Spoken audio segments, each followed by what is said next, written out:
Assalamu alaikum and welcome to the Debe Islamic Association's Ramadan Reminders.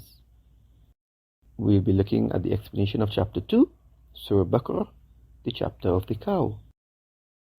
And we'll be looking at the second major theme in this chapter, Allah's knowledge. This follows from last year's series on the first major theme, which was faith versus disbelief. Today we'll be discussing the verses 267 to 269, those three verses. Since we are in the days of forgiveness, the middle 10 days of Ramadan, let's recite the recommended dua for such. Bismillahir Rahmanir Rahim. Astaghfirullah Rabbi min kulli dhanbi wa atubu ilayh. I ask forgiveness of my sins from Allah, who is my Lord, and I turn towards Him.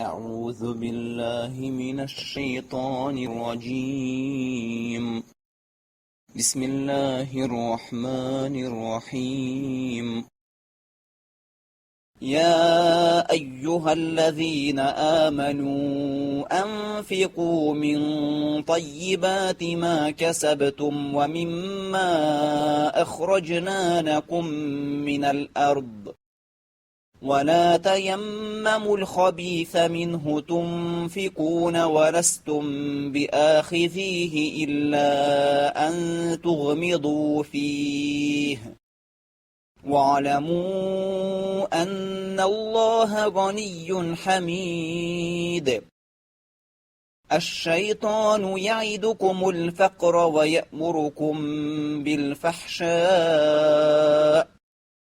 والله يعدكم مغفرة منه وفضلا والله واسع عليم يؤتي الحكمة من يشاء ومن يؤت الحكمة فقد أوتي خيرا كثيرا وما يذكر إلا أولو الألباب.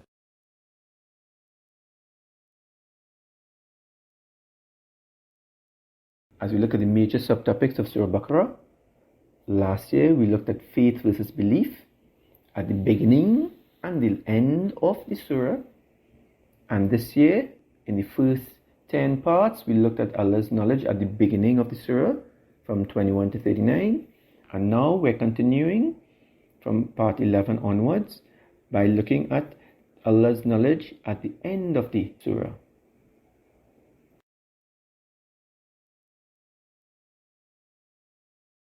Let's look at our objective in part 20, which covers the three ayahs 267 to 69, where Allah subhanahu wa ta'ala speaks about spending the best portion of your wealth, and Allah subhanahu wa ta'ala's promise versus Shaytaan's promise.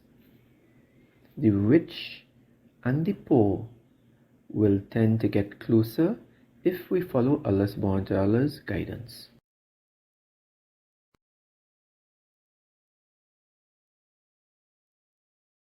Let's look at spending the best portion of your wealth and Allah's promise versus Shaytaan's promise. This ayah specifically deals with the encouragement to spend honest money for Allah's sake. There was a situation when the season for harvesting dates would start in Medina. The Ansar, the helpers, would collect ripe dates from their gardens and hang them on a rope erected between two pillars in the masjid.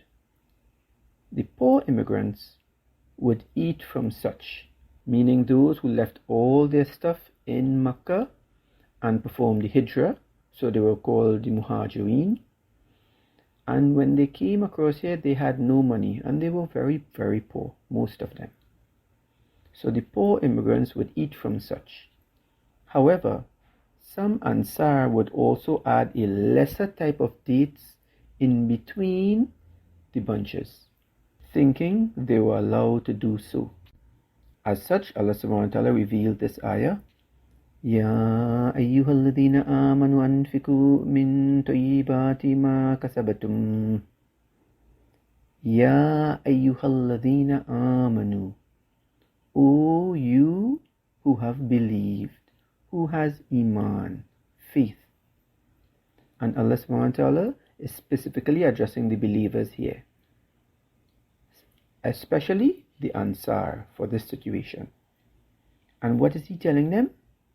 Anfiku, coming from the word nafaka, meaning to spend. Anfiku min tayyibat, spend from the good things. Ma kasabatum, which you have earned. And let's recall that when we earn things, it is not from ourselves, but it's from Allah subhanahu wa ta'ala's mercies. And Allah continues where He reminds them, وَمِمَّا, and whatever, أَخْرَجَنَا لَكُمْ, whatever we have brought out for you, مِنَ الْأَرْضِ, from the earth. So Allah commands His faithful servants to spend in charity out of the purest, finest, and best types of earnings, as Allah subhanahu wa ta'ala Himself is pure.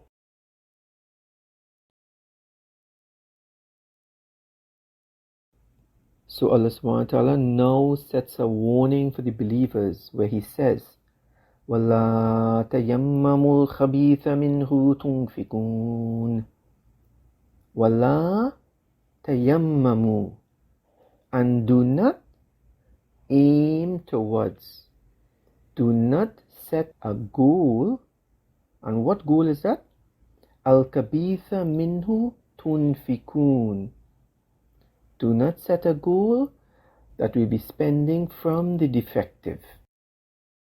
And for the Ansars, it meant that when they are giving charity, they should give the dates from the best and not from the defective ones.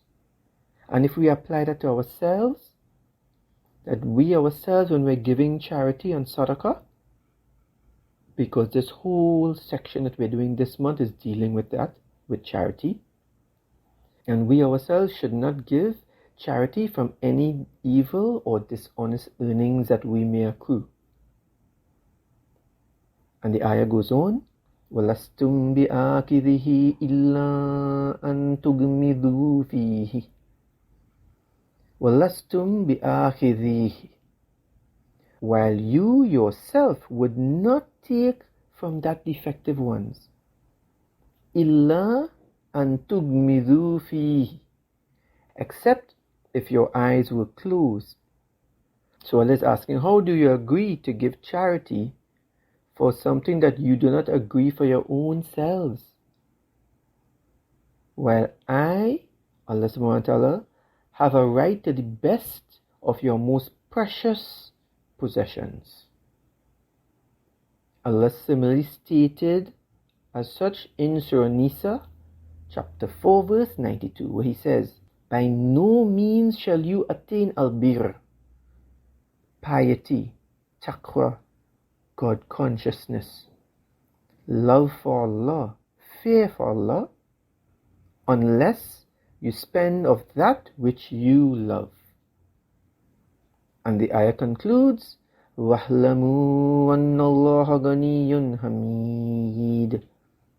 وَاحْلَمُوا أَنَّ اللَّهَ غَنِيٌّ, and know that Allah, that Allah is rich, self-sufficient, free of all needs. So we see one of the beautiful names of Allah, one of His characteristics, Ghani. And that is followed by Hamid, another one of His characteristics, which is one who is praiseworthy. So giving charity and paying zakat is such so that the distance between the rich and the poor decreases. That is one of the ways that Allah subhanahu wa ta'ala balances it.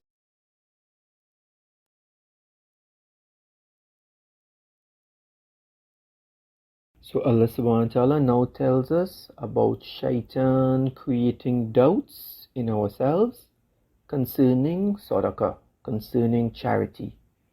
When he says, الشيطان يعيدكم الفقر ويأمركم بالفحشاء. الشيطان, Shaytan, what does he do? يعيدكم, he promises you faqr. He promises you poverty. So that way you hold on to whatever you have and refrain from spending it in Allah's pleasure. Remember, Satan is the open enemy of man. So he will try for you to drift away from Allah subhanahu wa ta'ala. So he's encouraging us and he's whispering in our hearts that if we give charity, we ourselves will become poor. And it goes on, وَيَأْمُرُكُمْ, and he orders you بِالْفَحْشَاءِ, and he orders you to fahsha. So Shaitan forbids you from spending in charity because of the false fear of becoming poor. And he encourages us in fahsha, in evil deeds, in sins, in indulging in what is prohibited, and in immoral conduct. In contrast to Shaitan, the ayah goes on, وَاللَّهُ يَعِيدُكُمْ مَغْفِرَةً مِّنْهُ وَفَضْلٍ. Wallahu, and Allah, what does he do? يَعِيدُكُمْ مَغْفِرَةً مِّنْهُ, while Allah in turn promises forgiveness from him, compared to the promise of poverty from Satan. وَفَضْلًا, and he promises bounties. So this is quite contrary to Shaitan's promise. And the ayah concludes, Wallahu wasi'un alim. Wallahu wasi'un, and Allah is wasi'un. He is all-encompassing. Alim, he is all-knowing. So Allah concludes the ayah with reminders of two of his noble characteristics.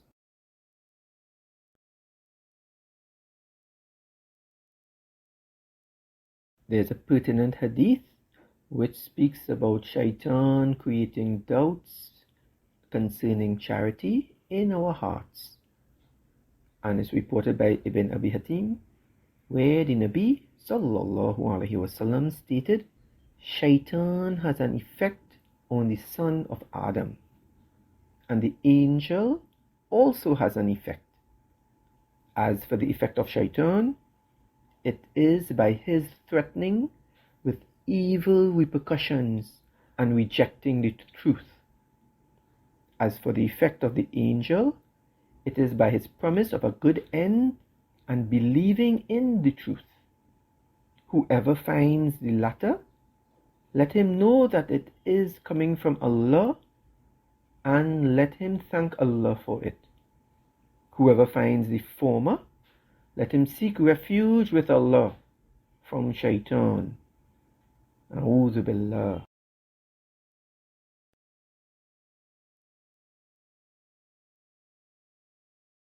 Allah now speaks about al-hikmah, the truth, where he says, Yu'til hikmata man yasha'u. Yu'til, he, Allah subhanahu wa ta'ala, gives al-hikmah. He gives the hikmah, the wisdom, man yasha'u, to whom he wills. For Allah is most powerful. And he continues, وَمَن يُؤْتَ الْحِكْمَةَ فَقَدْ أُوتِيَ خَيْرًا كَثِيرًا. وَمَن يُؤْتَ الْحِكْمَةَ, and whoever has been given this wisdom by Allah subhanahu wa ta'ala, فَقَدْ, certainly, definitely, أُوتِي خَيْرًا, certainly they have been given good. Kathira, abundantly. To those who receive hikmah and wisdom, that is a great gift from Allah subhanahu wa ta'ala. And Ibn Abbas explained this where he says that's al-hikmah, is the knowledge of the Quran, what is plain and clear, and what it allows and does not allow. And the Nabi sallallahu alaihi wasallam says, there is no envy except in two circumstances that is allowed. The first, a person whom Allah has endowed with wealth and he spends it righteously. And the second, a person whom Allah has given hikmah and wisdom and he judges by it and teaches it to others. وَمَا يَذَّكَرُ إِلَّا أُولُو الْأَلْبَابِ. وَمَا يَذَّكَّرُ, coming from the word dhikr, remembrance, and none will remember illa, except ulul albab, those of understanding. So those who will benefit from the advice are those who have sound minds and good comprehension in the advice and in the implications of the advice.